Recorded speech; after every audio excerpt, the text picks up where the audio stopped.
INSPER. Esse aqui é o Café com Políticas, é uma iniciativa do Centro de Gestão e Políticas Públicas, do INSPER, o CGPP. Nós fazemos uma série de coordenações, enfim. Está aqui, ó, o dono do bar, né? O professor Marcelo Marquezine é o coordenador. Tenho aqui ao meu lado um emérito professor desse centro, o professor Milton Seligman, e temos lá já o ex-deputado Rodrigo Maia nos ouvindo.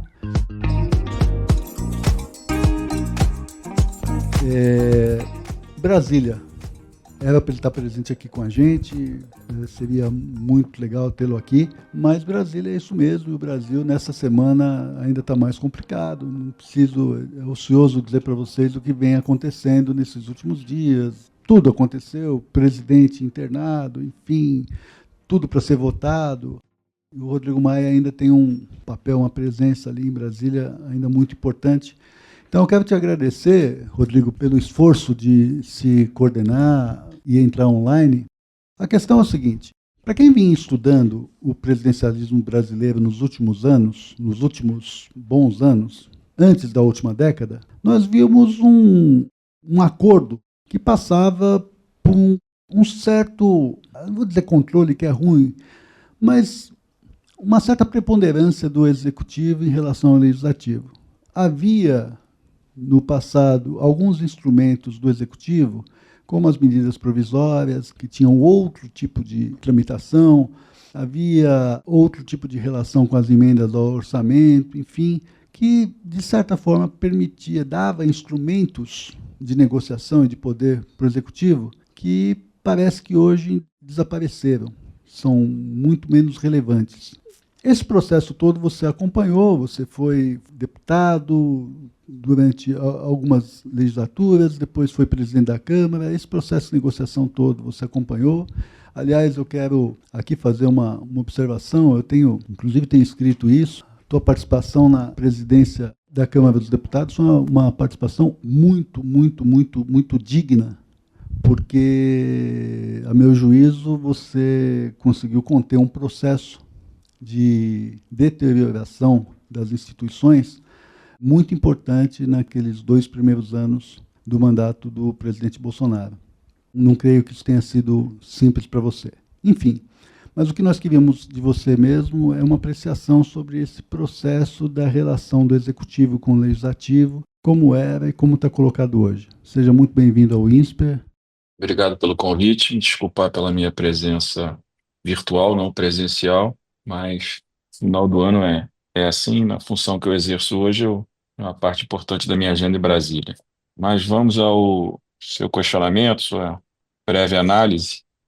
De fato, existia um protagonismo do executivo sobre o legislativo, né? Isso existiu, pelo menos da época que eu participei, ali, desde o governo Fernando Henrique até o primeiro mandato da presidente Dilma, né? Com variações de queda desse protagonismo.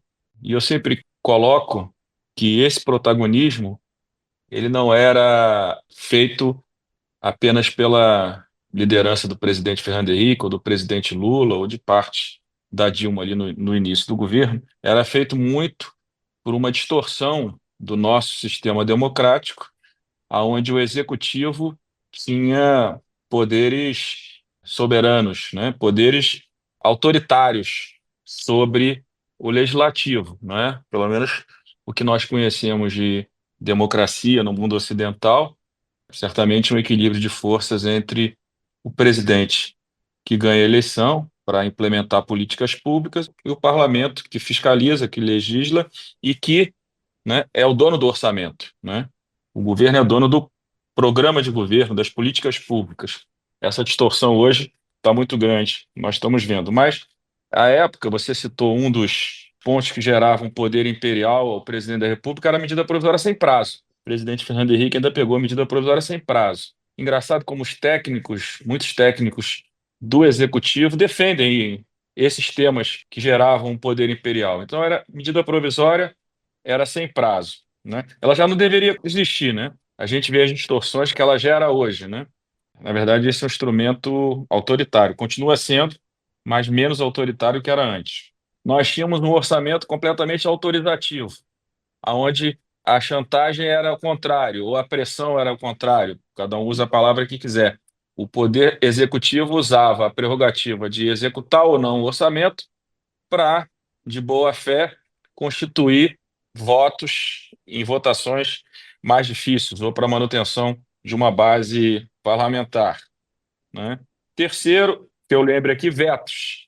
O Brasil não votou vetos até 2010, 2011, quando o Supremo tomou a decisão de obrigar que os vetos fossem votados. Quer dizer, o processo legislativo ele começa com a apresentação do projeto, a discussão, a apresentação que seja por iniciativa do governo, do próprio legislativo.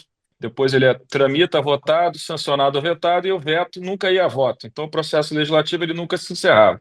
Esses são os três que eu lembro mais. O debate talvez tenha mais um outro ponto.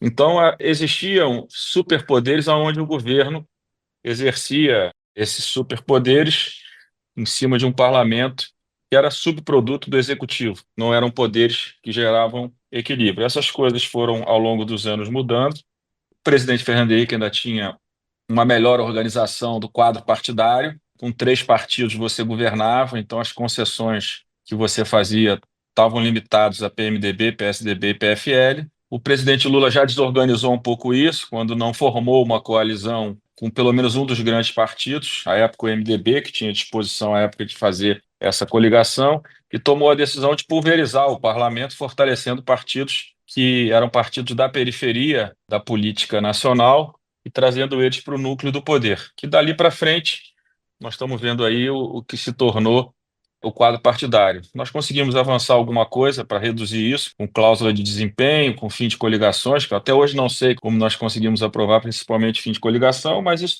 melhorou um pouco o número de partidos, mas nada perto do que foi no período do presidente Fernando Henrique, que de fato você tinha um governo que tinha uma proposta, um plano e que tinha os seus aliados governando em conjunto, formando maioria, né? O presidente Lula fez essa pulverização, constituiu a maioria dele, dividiu um pouco a direita, apesar do PSDB nunca ter se considerado de direita. Acho que foi um grande erro histórico do PSDB de não compreender que estar à direita do PT significava ser um partido de centro-direita, mas a gente não pode nem fazer essa análise que eles ficam incomodados.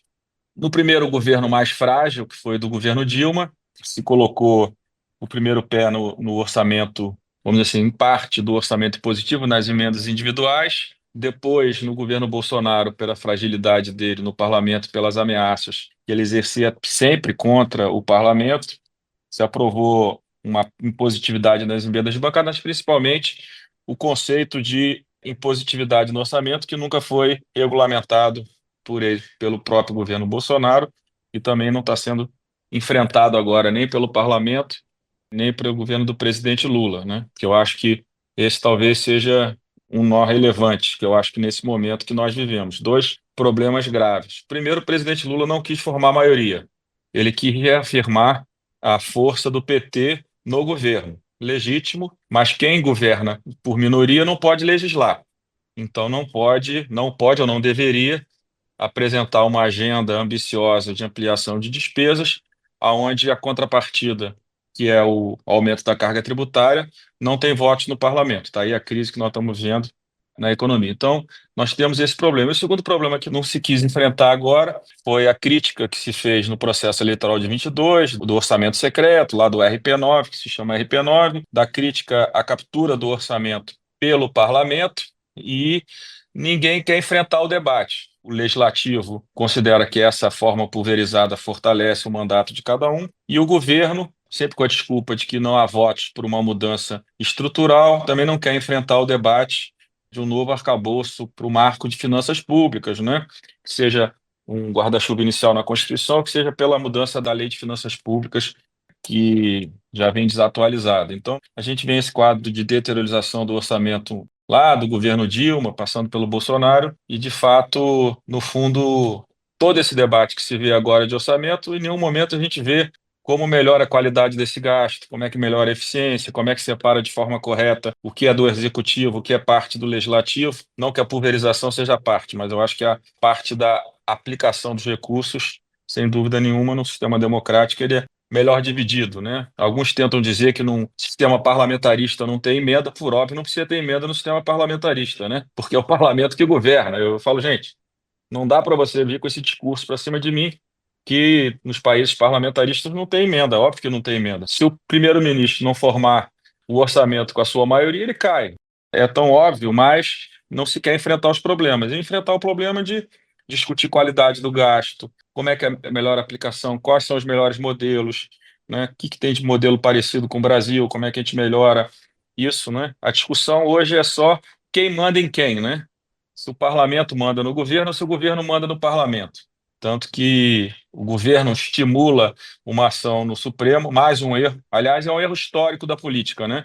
A política reclama muito do Supremo, da força do Supremo e da Procuradoria Geral, mas ela vem desde os conflitos do governo Fernando Henrique, do PT na oposição e depois do PSDB com o DEM na PFL na oposição, é sempre e continua agora estimulando em conflitos em que você é derrotado, você sempre estimula que o Poder Judiciário resolva o problema. E depois reclama que o Poder Judiciário tem entrado nas atribuições dos outros dois poderes, né? Por exemplo, essa questão da emenda é uma questão clássica. Se o governo não tivesse entrado com uma ação no Supremo, a gente não estava discutindo esse impasse, estava se tentando construir pelas formas democráticas e políticas. Claro que é mais difícil, é mais trabalhoso para um governo que não tem maioria, mas seria o caminho, do meu ponto de vista, de um debate de melhor qualidade. Então, se usou o Supremo no final reafirmou sua posição com 11-0, agora fica o governo tentando reorganizar com a sua advocacia uma forma de poder executar o orçamento para que essa agenda de final de ano, principalmente o pacote fiscal, possa avançar. Então, Carlos, assim, resumindo, eu acho que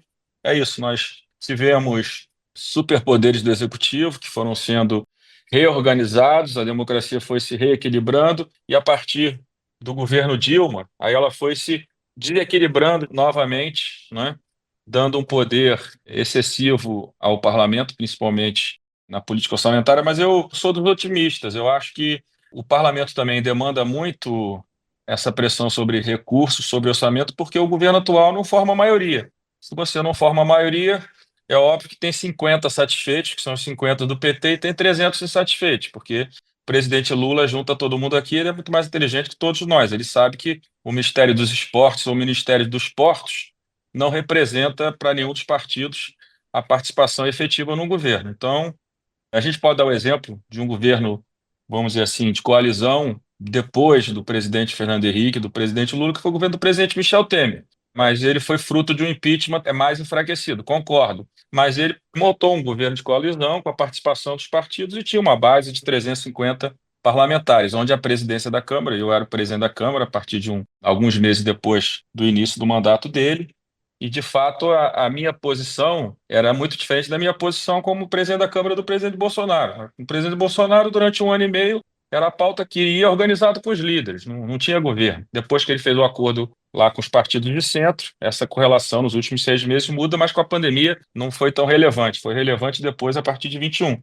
né? Mas o presidente Michel Temer formou um governo com democratas, PSDB, com o próprio MDB, com o PP, com vários partidos, e tinha um governo de coalizão, onde o presidente Michel, pela origem dele parlamentar, talvez compreendesse melhor e gostasse mais dessa relação entre os dois poderes. Então, eu acho que, resumindo, é isso. Eu acho que a gente vem num processo de recuperação de poder até que dois presidentes fracos, tanto a Dilma quanto o Bolsonaro, aprofundam novamente o desequilíbrio mais para o outro lado. E, no momento, infelizmente, eu não vejo um debate sobre como é que melhora a reorganização disso e como é que o governo retoma as rédeas do processo, entendendo que tanto o presidente Lula foi eleito, com maioria no segundo turno, como os deputados e senadores foram eleitos. Está todo mundo eleito. O voto de um não vale mais que o do outro, né?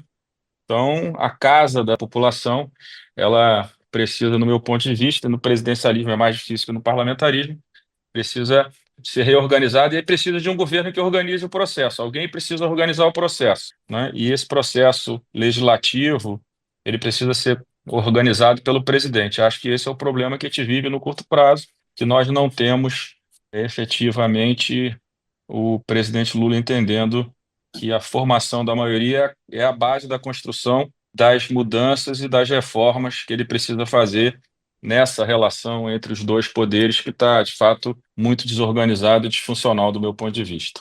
Excelente, Rodrigo.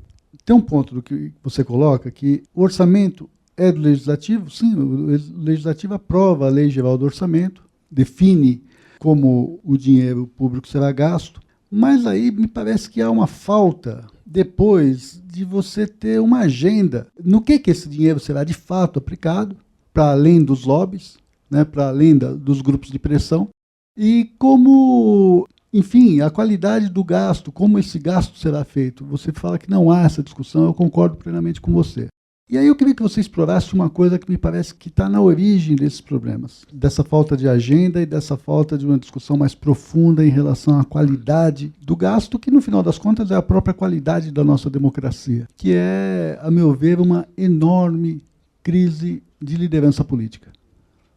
A despeito do presidente da República ser uma pessoa experiente, que já governou em outros mandatos, nós sentimos aqui, nas conversas que fazemos, que há um grande vazio de liderança política no mundo de uma forma geral e no Brasil em particular.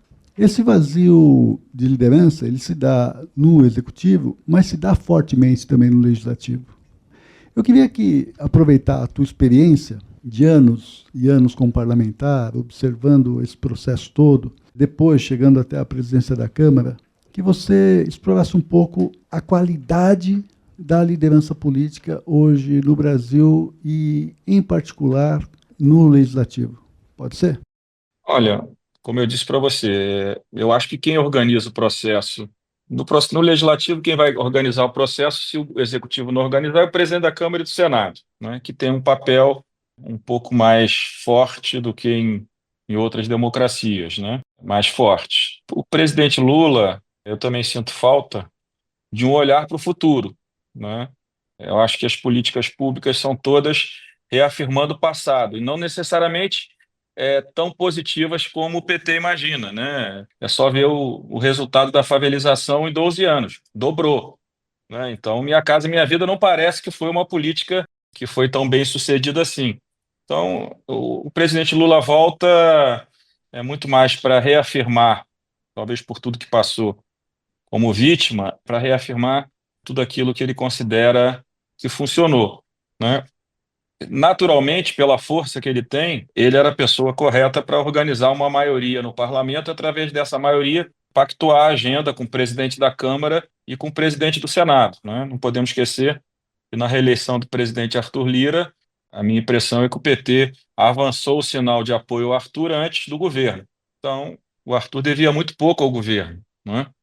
E nós temos que agradecer que o Arthur, de fato, ele tem a agenda municipalista dele, ele tem muito voto municipal, isso tem sempre um peso no mandato de cada um. Eu, por exemplo, não tinha isso, meu voto era basicamente concentrado na capital, mas cada um tem uma forma. Não adianta a pessoa virar presidente da Câmara e achar que agora ele vai mudar a forma de eleição dele. Então, processo eleitoral como ele é. Então, se o presidente da República ele não forma a maioria, e com essa maioria ele tem as condições de sentar com o presidente da Câmara e do Senado e organizar a pauta, ou nós vamos viver toda semana ou todo mês um processo de tensionamento, né? Eu acho interessante, que eu acho que é uma questão que precisa ser resolvida. Não dá mais para o governo mandar projeto de lei criando despesa sem aprovar na mesma lei a receita correspondente, porque vira uma coisa desorganizada. Quer dizer, o Haddad, coitado, toda semana vai lá e diz: mas se o Congresso tivesse aprovado, se o Congresso tivesse feito, mas se eles tivessem maioria, talvez tivesse aprovado, né? Quer dizer, não dá para transferir para o parlamento, onde o governo decidiu não constituir maioria para formar um governo nas políticas mais relevantes do PT e dos seus principais aliados, não dá para exigir que essas políticas sejam reafirmadas por um parlamento que não é de esquerda, né? O parlamento é, na melhor das hipóteses, um parlamento pragmático, né? Mas, sabendo que ele representa a sociedade, é óbvio que é um parlamento mais conservador, contra aumento de carga tributária. Aliás, isso eu falei ao ministro Haddad num evento no Senado no ano passado, acho que foi em março. Eu disse: olha, a PEC do teto de gastos, ministro, diferente do que alguns dizem no PT, não foi uma decisão da tecnocracia do governo Michel Temer, foi uma decisão política nossa, pela não recriação da CPMF. Foi uma decisão política. Talvez isso permaneça hoje no parlamento. Eu não sou mais deputado, falei isso em 23, mas é minha opinião. Eu não sei se eu estou certo, mas eu acho que o tempo até hoje provou que eu tinha mais razão do que não. Então, eu acho que o governo precisa formar maioria, precisa ter política pública. Como eu disse, a política pública eu acho que o grande erro, e que parte do parlamento não entendeu isso ainda, É que não cabe ao parlamento a implementação de política pública. Política pública é do executivo. A aprovação do orçamento é do legislativo. Então, de alguma forma, ela precisa ser melhor organizada. Agora, eu acho que falta liderança, acho que falta talvez mais vontade nesse momento do presidente Lula de enfrentar o tema da maioria e enfrentar o tema de uma agenda que projete o futuro, né? Uma agenda que reafirme o passado, com políticas públicas que funcionaram por conjunturas completamente diferentes da conjuntura que a gente vive hoje, né? A política pública do aumento real do salário mínimo funcionou bem até o primeiro governo,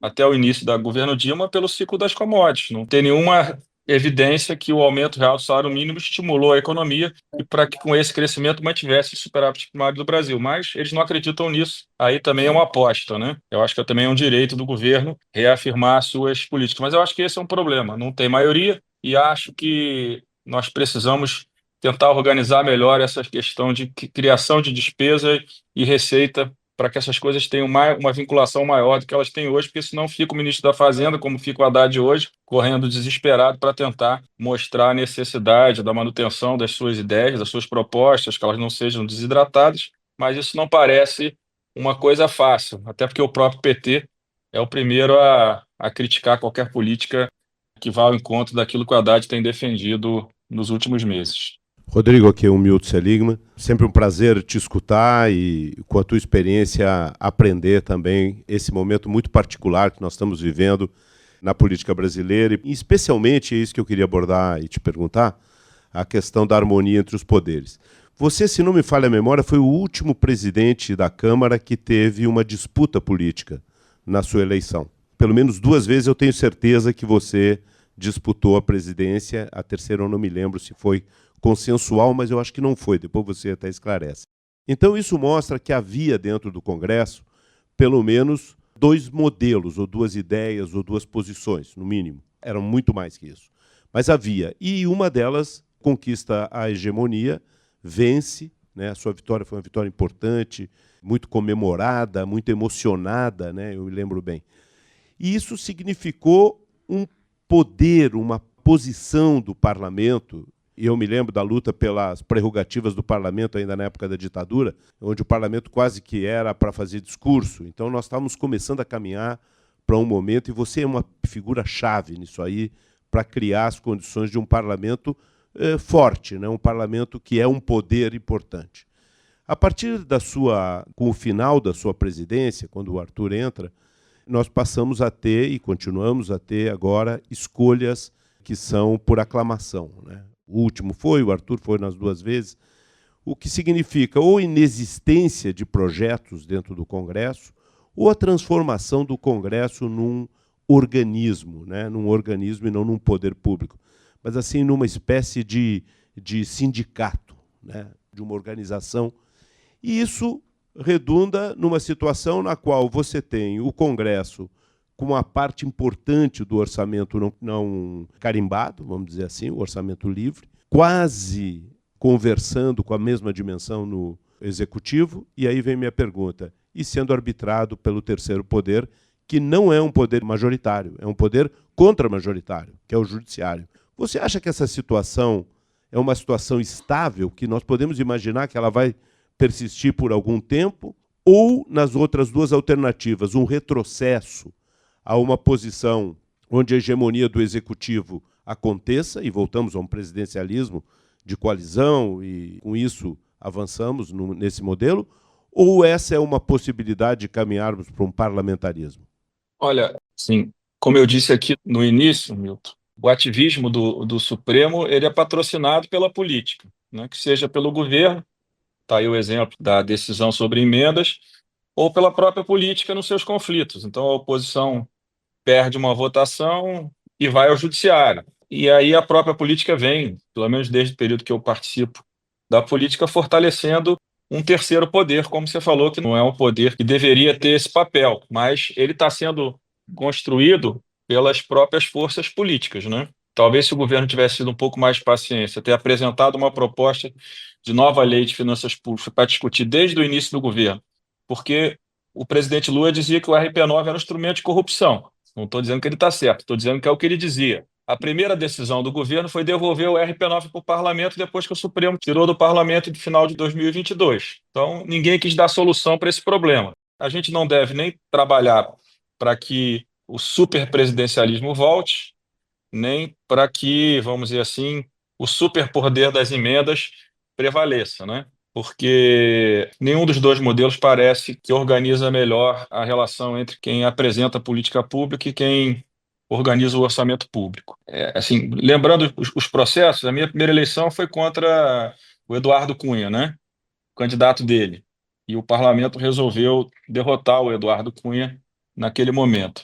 Na minha primeira reeleição, o Michel Temer era tão especialista em relações políticas que ele conseguiu criar uma disputa na própria base dele, né? Eu disputava com certo apoio tímido dele, mas tinha o Jovair que representava o centro aí, os partidos de centro, e acabou sendo um resultado de primeiro turno, mas não com uma diferença tão grande. Foi 293 a 105, algo assim, e mais uns periféricos. E na terceira, o Bolsonaro, através do Onyx, tentou viabilizar a candidatura do Arthur Lira, não conseguiu. E aí, no final, os partidos que, em tese, estavam ali no centro, acabaram vindo comigo, pela primeira das três, a única, junto mais com o MDB, com o PSDB e o próprio Democratas. E na minha sucessão, a gente fez uma disputa que eu, junto com alguns, nós decidimos disputar a eleição contra o Bolsonaro. É óbvio que disputar contra o governo, quando o governo entrega o orçamento para o parlamento, não é uma eleição fácil, mas nós disputamos com Baleia. A esquerda veio conosco pela primeira vez, apesar de tudo que eu fiz pelos partidos, pelo PT. O PT nunca me apoiou, só me apoiou o Baleia, mas o Arthur foi competente, desorganizou o PSDB e o DEM, mérito dele, mérito do Ciro Nogueira, que são muito competentes nessa articulação parlamentar, talvez os dois com maior capacidade de articulação hoje, né? E voltaram com essa estrutura que eu acho que ficou 8 anos, deve ficar mais 8, porque o Hugo Mota, não sei para quem não conhece, é um deputado jovem com muita qualificação, muito inteligente, aprende rápido os temas. Eu acho que ele vai ser um bom presidente da Câmara também. Mas é claro que o processo, se o governo não tem política pública e se não patrocina uma formação de maioria, o deputado vai migrar para aquilo que vai garantir a sua reeleição, que é a emenda. É assim, o resultado da eleição de 2024 só tem uma clareza: o parlamento vai ser muito parecido com esse e mais forte. Nisso que alguns elogiam e muitos criticam, mas será muito parecido, porque a eleição municipal ela cria a possibilidade de você projetar a eleição parlamentar. Não ajuda você a projetar a eleição majoritária, né? Até porque se projetasse 2022 não tinha dado nem Bolsonaro nem Lula, né? Porque foi PSDB e DEM que venceram as eleições nas duas principais cidades do Brasil, e os partidos de centro-direita, por não assumirem a posição de direita, de centro-direita, ficaram mais uma vez esquecidos, que esse é outro problema, viu, Milton? Até a minha presidência da Câmara, o presidente da Câmara era muito conhecido, tinha força, e os deputados eram basicamente desconhecidos. Eram deputados regionais. A internet trouxe um outro tipo de deputado, um deputado que vai além das suas fronteiras, né? Pega esses deputados de rede social, você vai ver que tem estados que você viu na eleição municipal que eles foram ajudar candidatos a prefeito. Isso não acontecia no passado. No passado era o presidente do partido, talvez o líder, para mostrar força política de Brasília, e o presidente da Câmara. E mesmo assim, qual presidente da Câmara conseguiu disputar uma eleição majoritária e sair vencedor? Talvez o Aécio Neves tenha sido talvez o único exemplo. O Henrique Eduardo Alves perdeu para governador no Rio Grande do Norte. Então, o processo também de radicalização e de rede social, ela tira um pouquinho as fronteiras que você tinha de participação do parlamentar. Como é que isso vai se dar daqui para frente, eu não sei ainda, mas está óbvio que há uma diferença grande no nível de conhecimento parlamentar de hoje do que era no passado, fora das suas bases eleitorais, né? Então, isso também é um fato novo. Outro ponto que me preocupa muito é a falta que as decisões do judiciário em temas criminais impactam a decisão do eleitor, né? Visto o Trump, né? O Trump ganhou com condenação, com outra quase condenação, e com a narrativa de que estava sendo perseguido, foi em frente, né? Aqui no Brasil a gente vê uma coisa parecida, né? Não sei como é que vai lidar 2026, mas na minha época qualquer inquérito era a probabilidade do político não conseguir nunca mais uma eleição era muito grande. Hoje a gente vê que isso já não é mais um problema. Então, ao mesmo tempo que há um ativismo na decisão do judiciário em relação aos outros dois poderes, há também um enfraquecimento das suas decisões, de alguma forma, pelo radicalismo e pela forma como as narrativas vão colando no judiciário uma pecha de que há um ator político. E não deixa de ser. Então, as relações políticas estão mudando, né? A única coisa que eu reafirmo sempre é que quem organiza esse processo é o presidente da República. Se ele não organiza, é óbvio que o presidente da Câmara e do Senado, que tem outras agendas, não exclusivamente a agenda nacional do país, talvez você possa ter um presidente da Câmara ou do Senado que tenha, mas não é o papel deles, acaba que isso fica desorganizado, e como a política entra com muitas ações no judiciário, o judiciário acaba sendo um ator político. O Bolsonaro gerou também esse fortalecimento do Supremo, né, quando o Toffoli entendeu necessário, e na época eu apoiei, a criação do inquérito das fake news, porque se via claramente que a intenção do Bolsonaro era calar as instituições, né? Como ele não é um cara corajoso, é covarde, ele nunca teve coragem de avançar muito, mas toda a tentativa e toda a utilização das redes sociais era para criar, naqueles que tinham poder fora do poder executivo, constrangimento. Então, era o que acontecia comigo todo dia nas redes sociais, todo domingo na porta do prédio que eu morava no Rio, era uma manifestação contra mim, né? Isso vai, se a pessoa não tiver muito equilíbrio, muita paciência, isso vai desorganizando, né, a sua cabeça. Então, eu acho que o Bolsonaro também, ele acabou ajudando a desorganizar. Fora a decisão deles, eles acreditavam que entregando o orçamento para o parlamento, eles tinham a vida deles resolvida, né? Então, o Paulo Guedes achava que ia aprofundar a agenda de reformas, não aprofundou nada. O Bolsonaro se viu tranquilo em relação a qualquer processo de impeachment, para que ele pudesse ficar no WhatsApp o dia inteiro brincando, né? E o parlamento acabou absorvendo esse poder por essa decisão equivocada do governo a partir de 2020, né? Quer dizer, no meu próprio período, no final, o RP9 foi criado ali, né? Foi bloqueado e foi utilizado no final como o RP2, que era a discricionária do governo, pela própria eleição do Arthur, que tinha o apoio do governo, e da própria eleição do Rodrigo, que de alguma forma o Davi tinha relação com o governo. E eu acho que isso também desorganizou também, aprofundou essa desorganização, mas aí por decisão, né? Quer dizer, como é que um governo entrega o orçamento dessa forma, não quer legislar, não quer apresentar política pública. Paulo Guedes ainda tinha uma agenda econômica, tal, mas que também não foi à frente, né? Também cometeu muitos erros. Eu acho que nós estamos vivendo esse problema, mudança da forma de eleição do parlamentar, então isso também gera mudança da atitude. Então tem lá 50, 60 hoje que vale mais falar para o celular do que falar para a sociedade, quer dizer, fala para a sociedade através de celular, tanto faz o que vai ser votado ou aprovado, que ele quer reafirmar a agenda dele.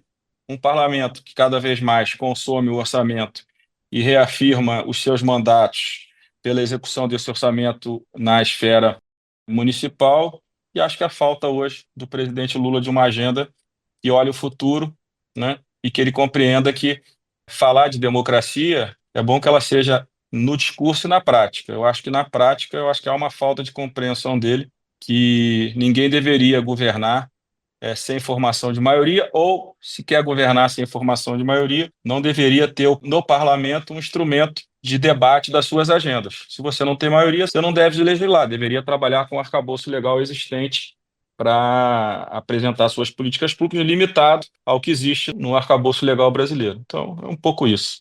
Você faz uma observação que eu acho que é correta, quando você fala que o presidente Lula está amarrado a uma agenda do passado.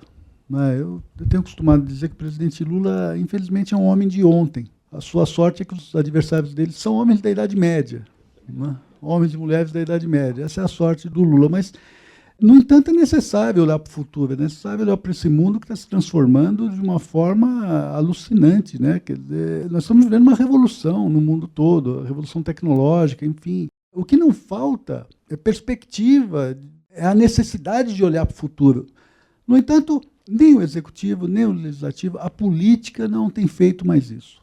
Você mostrou para a gente aqui que você é um excelente analista dessa dinâmica interna da relação entre Congresso e Executivo. Mas agora eu queria uma apreciação sua do político para além do Congresso, que é essa escassez de pessoas e ideias no Brasil que consigam olhar para o futuro e consigam mais ou menos antever o que fazer e que sistema político a gente precisa ter para isso. Eu não gosto dessa tese que os de hoje são piores que os de ontem, né? O mundo de hoje é diferente do mundo de ontem, né? Claro que, né, eu cheguei no parlamento com Delfim Neto, com Candir, com pessoas que eu tinha muita admiração e acabei podendo conviver junto com muitos dele, com muitos líderes relevantes, na minha época mais, Aleluia, Carlos Médici, vários quadros. É óbvio que as redes sociais, elas modificaram um pouco esse processo, né? Você vê quantos votos aquele menino do PL fez em Minas Gerais, né? Para deputado, e acaba com quantos deputados ele leva com ele. Que esse é outro debate, né? Que é o sistema eleitoral. Nós perdemos em 2007 a oportunidade de aprovar a lista pré-ordenada, né? Tem muita crítica a ela, mas ela poderia ter sido aprovada com maioria simples, e ela organizaria um pouco essa sua preocupação sobre quadros que representem outros segmentos da sociedade, né? O voto em lista aberta com muita emenda, ele reafirma, aprofunda o quadro da agenda, vamos dizer assim, municipalista, né? Por isso que eu não gosto do sistema distrital puro, apesar de entender que esse também é uma agenda relevante. E o voto em lista ele poderia trazer alguns avanços importantes, a possibilidade de você trazer pessoas para uma lista que não disputariam numa lista aberta, que não se sentem nem aptos para organizar um processo eleitoral numa agenda aberta. Você resolveria na lista pré-ordenada a participação das mulheres, participação de gênero. Né? Todos os países que implementaram a lista pré-ordenada, a participação das mulheres cresceu rapidamente. Seria um avanço fundamental, né? E obrigaria a você ter os partidos trabalhando de forma mais transparente, mas algumas questões precisariam ser resolvidas. Democracia interna nos partidos, que resolve fácil, né? Eu acho que até por uma decisão de interpretação do próprio judiciário em relação a diretório provisório, se você limita isso, você acaba obrigando a ter uma política partidária mais permanente, porque se o diretório provisório ele não pode representar a maioria do partido, você acaba naturalmente obrigando a que esses diretórios que elegem os seus delegados, depois é estadual, depois é nacional, ninguém tem o controle. Né? Hoje o presidente do partido ele vai cancelando diretórios e acaba tendo o poder de Brasília desproporcional ao poder real que ele tem, né? Que acaba gerando uma distorção na relação desse presidente com seus próprios parlamentares. Então, eu acho que a discussão sobre o sistema eleitoral, que eu acho que está um pouco interditada, né? Em determinado momento, Michel Dornelles, e de alguma forma a gente tentou ajudar e era um erro, a eleição dos mais votados, né? Que aí acabava de vez com qualquer discussão sobre ideia, sobre partido, sobre o que cada partido representa. Então, eu acho que esse é um debate que está interditado. Eu acho, claro, que os 4 anos do Bolsonaro, com essa agenda, com essa não agenda, né? Aliás, o Brasil está virando, talvez não só a gente, mas no mundo inteiro, as agendas populares que são inúteis, né? Que não são prioridades. Inúteis talvez seja uma palavra forte, né? Então a direita aprendeu isso lá em 2013, 14, né? Quando o Bolsonaro batia a boca com a Maria do Rosário, com o João Willis, eu dizia aos dois: vocês estão criando um monstro. Esse cara está indo para a rede social, está querendo. Na época que era pouca coisa que viralizava, né? 500 mil, 1 milhão de visualizações, vocês estão criando um monstro. Esse Bolsonaro aí, vocês estão transformando esse cara num. Bem, aconteceu, né? Por outro lado, agora a esquerda também pega uma agenda que tem a sua importância, não vou dizer que não tem, não é inútil, mas ela precisa de um debate mais profundo sobre as relações de trabalho. Não é só discutir se a escala é 6-1, ou 5-2, ou 4-3, é discutir que mesmo 5-2 a pessoa continua levando 3 horas para chegar no trabalho. Então vamos discutir o quê? Vamos discutir mobilidade, vamos discutir habitação, vamos discutir produtividade. Então, da forma como ela está sendo discutida, é um pouco a agenda que a esquerda começa a introduzir, usando a mesma inteligência da direita, que é: eu vou construir narrativas populares que reafirmam o meu mandato, reafirmam um mandato mais forte, mas, de fato, quando você vai olhar os temas, você vê que eles têm pouca capacidade de avançar na agenda ou não representam a agenda mais urgente que o Brasil precisa. Então, eu acho que nós temos vários problemas ainda. Acho que a forma de você eleger é um que cada vez atrai menos quadros da academia, etc. Por outro lado, as redes sociais elas mudaram a relação da sociedade com a política. Eu fico feliz de ter saído, porque eu fico vendo as redes sociais, eu não me vejo, viu, Carlos? Como é que eu ia conseguir fazer política agora tendo que ficar dançando, pulando, fazendo piada? Porque é disso que se fala hoje, né? Eu ponho um vídeo lá explicando alguma coisa, tem, sei lá, 1.000 curtidas no máximo, 2.000. Se você faz uma brincadeira, explode, né? Então, como é que você que quer discutir temas sérios, como é que você entra em temas mais áridos, como é que você entra e fala para a sociedade no momento que as redes sociais comandam aí a relação da sociedade com a política e sempre com, na maioria das vezes, também não posso ser desleal com todo mundo, na maioria das vezes, aonde o que você está construindo para a sua popularidade tem pouca relação com os problemas reais que são áridos e que não geram apoio nem likes para o seu mandato. Bom, acho que você já propôs uma agenda que me parece bem interessante, né, que é o voto em lista. Talvez signifique uma mudança qualitativa, né, nesse processo todo. Se você me permite, eu queria reiterar o convite ao Rodrigo para que venha aqui numa outra oportunidade, porque eu acho que você levantou tantos temas interessantes e que merecem um aprofundamento, né? Eu queria, por exemplo, adoraria ouvir a sua opinião e debater que tipo de partido nós vamos ter numa sociedade organizada em rede, que não é hierárquica, quando os partidos são hierárquicos. É muito difícil. Então, é um período de transição. Como é que a gente vai navegar essa transição de modo a que se possa ter uma certa estabilidade para implementar políticas importantes, por exemplo, na questão das injustiças sociais, que esse país tem inúmeras e que você vai precisar de estabilidade para enfrentá-las, né? Então, acho que o convite para voltar... O convite para voltar já tinha sido feito antes de começar essa sessão. Rodrigo, eu queria te agradecer imensamente pelo teu esforço. Era para você estar aqui, mas, enfim, são essas contingências mesmo da nossa vida profissional. Mesmo assim, você se organizou para que pudesse estar aqui com a gente online. Foi muito proveitoso. Eu tenho dito nessa série de debates que nós temos feito que a gente não precisa conversar muito, a gente precisa conversar sempre, né? E eu acho que a tua participação aqui, ela mostra exatamente isso. Não é necessário você ficar 2 horas, 3 horas conversando para que você tenha uma conversa densa, uma conversa importante, uma conversa qualificada. Então eu quero te agradecer imensamente aí a sua participação e vou entrar em contato contigo para que a gente possa articular um outro momento melhor. Muito obrigado e desculpa aí a Muito minha ausência obrigado, presencial. Rodrigo. Muito obrigado, Rodrigo. E Feliz Natal e Feliz Ano Novo a todos vocês. É isso, gente.